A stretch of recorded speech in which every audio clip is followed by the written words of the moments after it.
जय हिंद प्यारे बच्चों। आज हम करने जा रहे हैं आपकी पाठ्य पुस्तक सुनहरी धूप का दूसरा अध्याय हींग वाला। एक पहली कविता हम कर चुके हैं। दूसरे पाठ से हमें शिक्षा मिलती है साहस और धैर्य ऐसे गुण हैं जिनकी कठिन परिस्थितियों में बड़ी आवश्यकता होती है। तो हर पाठ में हर कविता से हमें कुछ न कुछ शिक्षा मिलती है और उस शिक्षा को हमें ग्रहण करना है। तो हर मनुष्य में साहस भी होना चाहिए और धैर्य भी होना चाहिए। जिसकी परीक्षा कब होती है? जब मुसीबत इन आती है। तो कठिन घड़ियों में, कठिन परिस्थितियों में धैर्य की सबसे बड़ी आवश्यकता होती है। यह पाठ मैं आपको बता देती हूँ। यह पाठ आधारित है एक हींग वाला और एक औरत है जिसको वो हींग वाला अम्मा कहता है। कहने को दोनों के धर्म अलग अलग हैं। जो हींग वाला है वह मुस्लिम धर्म से संबंध रखता है, लेकिन उन दोनों के संबंध इतने अच्छे हैं कि वो अंत तक बने रहते हैं और दोनों एक दूसरे की बहुत चिंता करते हैं, फिक्र करते हैं और आखिरी दम तक एक दूसरे की सहायता करते हैं। ये नहीं है कि दो धर्मों के होने के बावजूद उनकी भावनाएं अच्छी नहीं हैं। इससे हमें यही शिक्षा मिलती है, यह भी शिक्षा मिलती है कि हमें मिलजुल कर रहना चाहिए, सांप्रदायिक भेदभावों को त्याग देना चाहिए। इस पाठ द्वारा लेखिका ने हींग बेचने वाले, हींग तो आप सब जानते होंगे जो सब्जी में डाला जाता है, बेचने वाले खान के चरित्र की उदारता, विश्वसनीयता, धार्मिक सद्भावना एवं आत्मीयता का वर्णन करते हुए यह प्रेरणा दी है कि धर्म तथा जाति के नाम पर भेदभाव या दंगे करना उचित नहीं है। आपसी सद्भाव से ही जीवन में सुख शांति बनी रहती है। तो हमेशा जीवन में सुख शांति बनाए रखनी चाहिए। यह हमें प्रेरणा भी है और यही हमारी शिक्षा भी है। तो इसमें हींग बेचने वाले को खान बोला जाता है। खान उसके नाम के पीछे लगता है ये शब्द खान। अम्मा हींग लेगा, इसमें लेगा शब्द का मतलब है लोगे। तो उसके बोलने की जो भाषा थी, क्षेत्रीय भाषा का प्रभाव था उसके ऊपर, तो वह कुछ शब्दों को इस प्रकार से बोलता था। अम्मा हींग लेगा, आना क्या चाहिए? यदि शुद्ध वर्तनी देखा जाए तो यहाँ पर क्या आना चाहिए? लेगी आना चाहिए, क्योंकि वो स्त्रीलिंग है। कहता हुआ लगभग 35 साल का एक खान आंगन में आकर रुक गया। यह इस पाठ का मुख्य पात्र हो गया। खान कितने वर्ष का है? 35। पीठ पर बांधी हुई पोटली को खोलकर, जैसे बेचने वाले फेरी वालों को आप देखते हैं तो पीठ पर कपड़े की एक पोटली बांध कर रखते हैं और जब कोई कुछ लेता है तो उसको खोलकर उसमें से दिखाते हैं और दे देते हैं। पोटली को खोलकर उसने नीचे रख दिया और मोलसीरी के पेड़ के नीचे बने हुए चबूतरे पर बैठ गया। मोलसीरी एक पेड़ का नाम है जो सदाबहार पेड़ होता है। इससे औषधि भी बनती है और इस पर रंग बिरंगे सुंदर फूल, खुशबू वाले फूल भी लगे होते हैं। चबूतरे पर बैठ गया मतलब उस पेड़ के नीचे एक चबूतरा बना हुआ था जो ईंटों से और सीमेंट से बना दिया जाता है, जिस पर बैठा जा सकता है। भीतर बरामदे से एक 9-10 वर्ष के बालक ने आकर बाहर निकलकर उत्तर दिया, अभी कुछ नहीं लेना है, जाओ। जिस प्रकार से बच्चे बोल देते हैं कि जाओ हमें नहीं लेना। पर खान भला क्यों जाने लगा। वह बैठ गया और अपने साफे के छोर से हवा करता हुआ बोला। साफा होता है जो गांव में बुजुर्ग ज्यादातर अपने सिर पर बांधते हैं, खंडुआ भी जिसको बोलते हैं। तो साफे के छोर से मतलब एक किनारे से ऐसे हिलाकर हवा करने लगा। अम्मा हींग लो अम्मा, हम अपने देश कूं जाता है, मतलब हम अपने देश को जाता है, हींग ले लो फिर हम अपने देश को चले जाएगा। बहुत दिनों में लौटेगा, मतलब मैं बहुत दिनों बाद आऊंगा। तो अम्मा का नाम क्या था? सावित्री। सावित्री रसोई घर में से हाथ धोकर बाहर आई और बोली, हींग तो बहुत सी ले रखी है खान, अभी 15 दिन नहीं हुए, तुमसे ही तो हींग ली थी। अब उसी स्वर में फिर बोला, हेरा हींग है माँ, माँ, अब अम्मा की जगह क्या बोला उसने? माँ। और हींग का नाम मतलब कौन सी क्वालिटी का हींग है? हेरा। हम तुम्हारे हाथ की बोहनी मांगता है। बोहनी होता है जो सुबह सुबह बिक्री के समय सबसे पहली बिक्री जो होती है उसको बोहनी बोला जाता है। मतलब बेचने वालों का ये के मन में यह बात बैठी होती है कि किसी के हाथ से सुबह बोहनी हो जाए, सुबह बिक्री हो जाए तो पूरा दिन अच्छे से जाता है, अच्छे से बिक्री होती है। एक ही तोला ले लो, पर लो जरूर। इतना कहकर फौरन एक डिब्बा सावित्री के सामने सरकाते हुए कहा, तुम और कुछ मत देखो माँ, यह हींग एक नंबर है। एक नंबर मतलब अच्छी है, हम तुम्हें धोखा नहीं देगा। सावित्री बोली, पर इतनी हींग लेकर क्या करूंगी? ढेर सारी तो रखी है। खान ने कहा, कुछ भी ले लो अम्मा, हम देने के लिए आया है।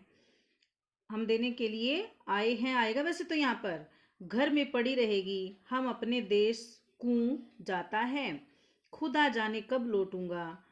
और खान बिना उत्तर की प्रतीक्षा किए हींग तोलने लगा।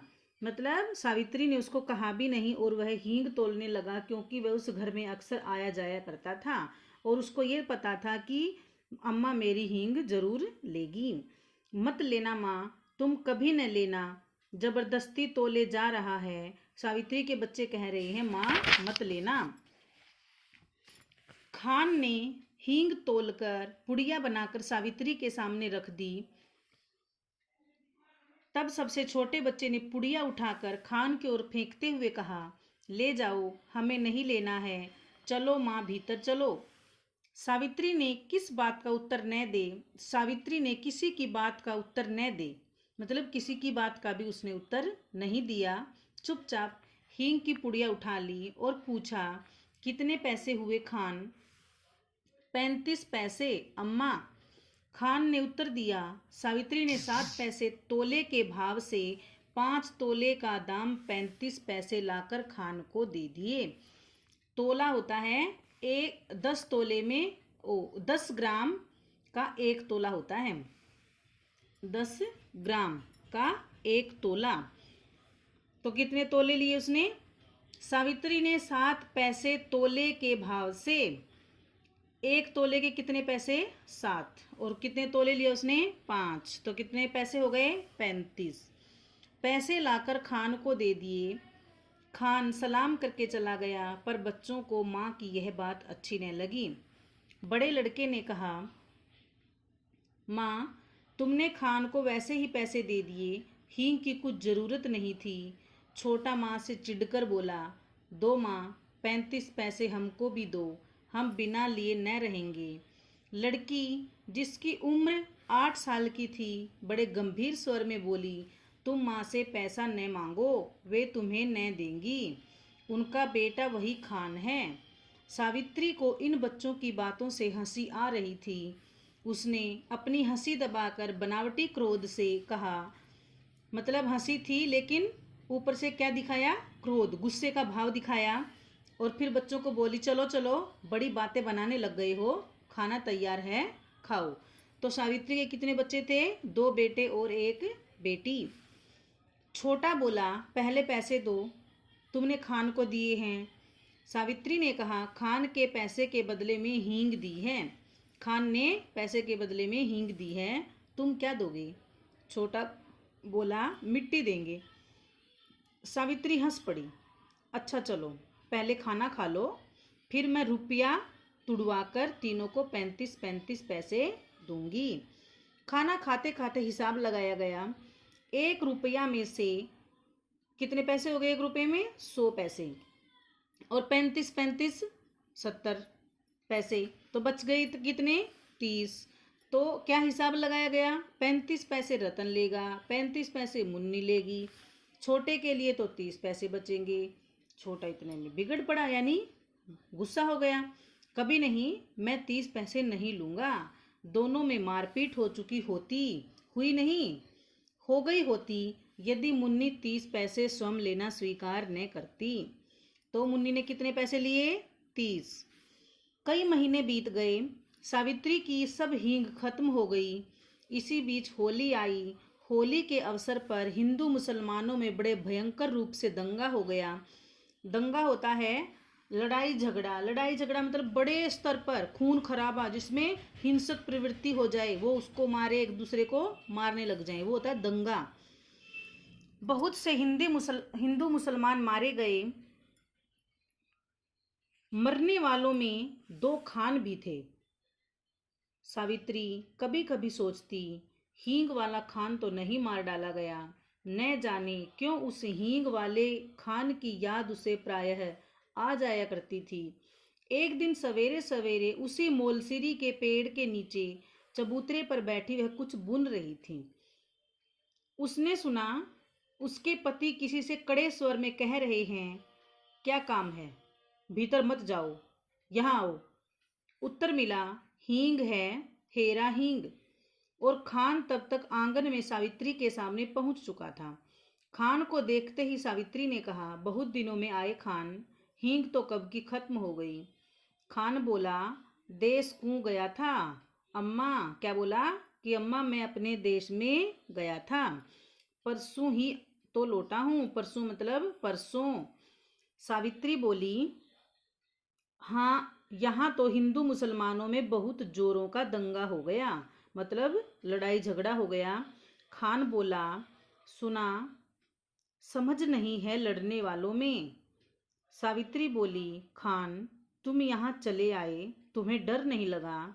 दोनों कानों पर हाथ रखते हुए खान बोला, ऐसी बात मत करो अम्मा, बेटे को भी क्या माँ से डर हुआ है, मतलब बेटे को भी क्या माँ से डर लगता है। जो मुझे होता, वो खान उस सावित्री को अपनी माँ मानता था और वह उसको अपने बेटे के समान मानती थी। इसके बाद ही उसने अपना डिब्बा खोला और एक छटांक तोलकर सावित्री को दे दी। छटांक होता है 1 किलो का 16वां भाग, और तोला कितना हुआ, 5 तोला। तो सावित्री को दे दी कितना, 5 तोला। रेजगी दोनों में से किसी के पास न थी। रेजगी मतलब खुले पैसे। खान पैसा फिर आकर ले जाएगा। सावित्री को सलाम करके वह चला गया। खान ने क्या कहा कि माँ पैसा फिर ले जाऊंगा। दशहरा हिंदुओं का बड़ा त्योहार होता है। पिछली होली पर दंगा हो चुका था, हिंदू होली न जला सके थे। दशहरा का दिन उत्साह के साथ मनाने की तैयारी में थे। 4 बजे शाम को काली का जुलूस निकलने वाला था, काली माता का जुलूस निकलने वाला था। पुलिस का काफी प्रबंध था। सावित्री के बच्चों ने कहा, हम भी काली का जुलूस देखने जाएंगे। सावित्री के पति शहर से बाहर गए थे। सावित्री स्वभाव से भीरू थी। भीरू मतलब डरपोक थी। वह डरती थी कि कहीं कुछ दंगा हो गया और मेरे बच्चों को कौन संभालेगा, तो वह मन ही मन डर रही थी। लेकिन बच्चे नहीं माने और जिद करके चले गए। और उनका एक नौकर था जिसका नाम था रामू, वह भी जुलूस देखने को बड़ा उत्सुक था। उसकी भी बहुत इच्छा थी, तो उसने कहा, अम्मा भेज दो। और अम्मा ने लाचार होकर बच्चों को भेज दिया और उसको हिदायत दी रामू को कि समय से पहले आ जाना। बच्चों को भेजने के साथ ही सावित्री उनके लौटने की प्रतीक्षा करने लगी। देखते ही देखते दिन ढल चला, मतलब शाम हो चली। अंधेरा भी बढ़ने लगा, पर बच्चे न लौटे। अब सावित्री को न भीतर से चैन था न बाहर से, मतलब वह अंदर से बहुत घबरा रही थी। इतने में ही कुछ आदमी सड़क पर भागते हुए जान पड़े मतलब भागते हुए दिखाई दिए। वह दौड़कर बाहर आ गई। उन आदमियों से पूछा, ऐसे भागे क्यों जा रहे हो? काली का जुलूस तो निकल गया। न का मतलब है, मतलब निकल गया, नहीं है यहाँ पर। न का मतलब नहीं है, साधारण वाक्य है। काली का जुलूस तो निकल गया। एक आदमी बोला, दंगा तो हो गया माँ जी, दंगा, बड़ा भारी दंगा, मतलब बहुत बड़े स्तर पर लड़ाई झगड़ा हो गया है। कहता हुआ वह तेजी से आगे बढ़ गया। सावित्री के हाथ पांव ठंडे पड़ गए, मतलब वह बहुत चिंतित हो गई। इसी समय कुछ और लोग तेजी से आते हुए दिखे। सावित्री ने उन्हें भी रोका। उन लोगों से कहा, दंगा हो गया है, अब सावित्री क्या करे? घबराई हुई बेचारी।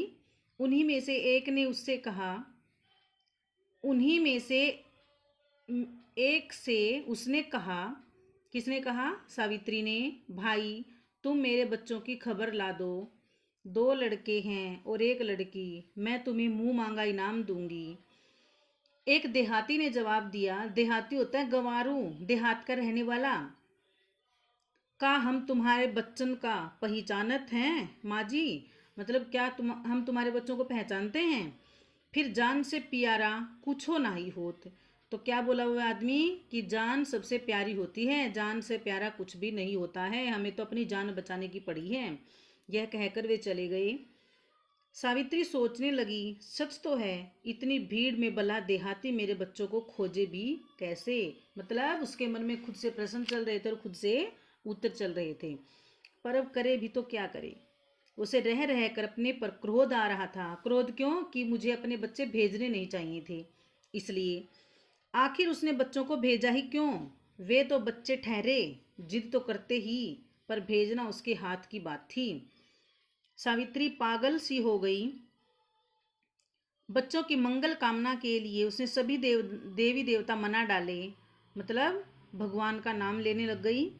शोरगुल बढ़कर शांत हो गया। रात के साथ निर्वता बढ़ गई, मतलब रात हो गई और चारों तरफ खामोशी छा गई, पर बच्चे लौटकर न आए। सावित्री उदास हो गई और फूट फूट कर रोने लगी, मतलब अधिक रोने लग गई। इसी समय उसे वही चिरपरिचित स्वर सुनाई पड़ा। चिरपरिचित, जो लंबे समय से उस आवाज को वह जानती है, उसके कानों में वही आवाज लंबे समय से पड़ती है, किसी जानकार की आवाज। अम्मा। सावित्री दौड़कर बाहर आई। उसने देखा उसके तीनों बच्चे खान के साथ सकुशल लौट आए हैं।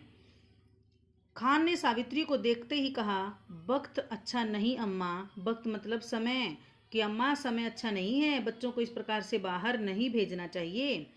बच्चों को ऐसी भीड़ भाड़ में बाहर न भेजा करो। बच्चे दौड़कर माँ से लिपट गए। तो आखिर में हमने क्या सीखा?